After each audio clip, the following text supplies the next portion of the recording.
SIR নিয়ে ফের কমিশনকে আক্রমণ শানিয়েছেন মুখ্যমন্ত্রী মমতা বন্দ্যোপাধ্যায়। তিনি বলেছেন যে অনেকের ভোটাধিকার বাদ গিয়েছে, তার জন্য আমি দুঃখিত।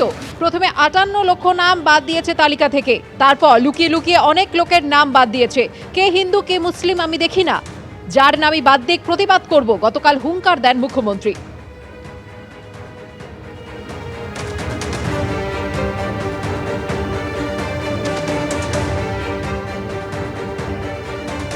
আজকে এসআইআর চলছে, অনেকের ভোটাধিকার বাদ গেছে, আমি দুঃখিত।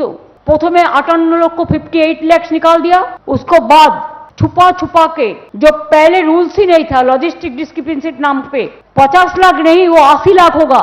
मैंने खुद जाके फाइट किया सुप्रीम कोर्ट में, मेरे को पिटीशन अभी भी पेंडिंग है, लेकिन आज ऑर्डर देने का बाद भी बहुत दिन हो गया, हमको पता नहीं है 28 तारीख में जो लिस्ट निकालेगा 14th हो जाने का बाद भी as per supreme court rules ये लोगों ने छुपा छुपा के छुपा रुस्तम लोगों ने 1 कोटी 20 लाख लोगों को नाम उतार दिया आफ्टर 14 की लॉग इन उसका पास में है।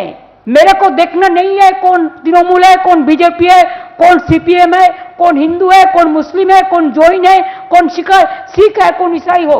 मेरे को देखना है कि लोकतंत्र बर्बाद ना हो और जनता का अधिकार प्रतिष्ठित रहे। चाहे किसी को भी निकाल दिया, मैं उसको खिलाफ में हूं, जो भी है।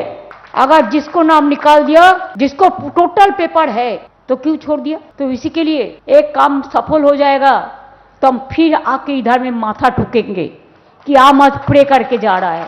তো উনি সুপ্রিম কোর্টে গেছিলেন কি করতে? উনি সুপ্রিম কোর্টে গেছিলেন, ভি দেখালেন।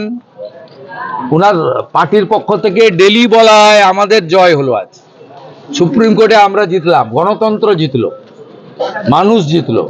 এদিকে এসআইআর এর চূড়ান্ত তথ্য যাচাই নিয়ে আজ ফের হাইকোর্টে বৈঠক। সেই বৈঠক ডেকেছেন হাইকোর্টের প্রধান বিচারপতি। বৈঠকে উপস্থিত থাকবেন মুখ্য সচিব, ডিজিপি, সিও সহ শীর্ষ প্রশাসনিক আধিকারিকরা।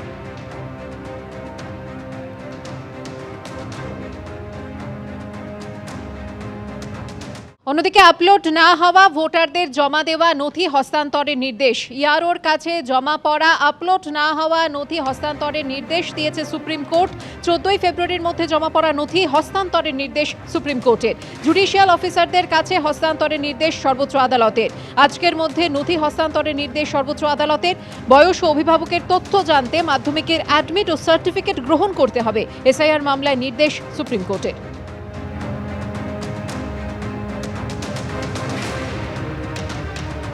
সুপ্রিম কোর্টের অবজারভেশনস অর্ডার নির্দেশটাও কেন কমপ্লাই হচ্ছে না, কিংবা কমপ্লাই করতে গেলে দেরি করছে কেন? তাহলে 28 তারিখটা একটা চ্যালেঞ্জের মুখে দাঁড়িয়ে সুপ্রিম কোর্ট তার দুশ্চিন্তা প্রকাশ করেছে। এই দেরিটা উদ্দেশ্য প্রণোদিতভাবে কেন করা হচ্ছে বাই দ্য ইলেকশন কমিশন? আমাদেরই তো প্রশ্ন এটা। দিন লাগলো তাদেরকে গ্রাহ্য করার জন্য। অ্যাডমিট কার্ডও আমরা লড়ে এই জায়গায় নিয়ে এসেছি। সুপ্রিম কোর্ট বারংবার বলতে হবে তাদেরকে?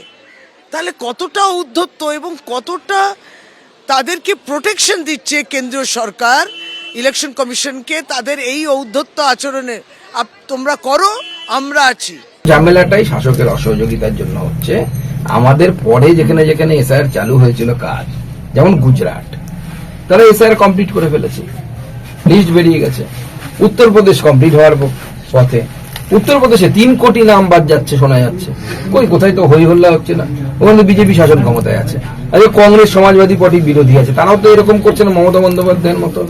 মমতা বন্দ্যোপাধ্যায়ের এবং তার তৃণমূল কংগ্রেস দলটাকে দেখে মনে হচ্ছে কড়াইয়ের মধ্যে যখন তেল গরম করে ফোড়ন দেওয়া হয়, যখন চিরিমিরি চিরিমিরি করে, যারা রান্না করেন তারা ভালো জানে, মমতা বন্দ্যোপাধ্যায় তৃণমূল কংগ্রেস চিরিমিরি চিরিমিরি করে লাফাচ্ছে। এবিপি আনন্দ, এগিয়ে থাকে, এগিয়ে রাখে।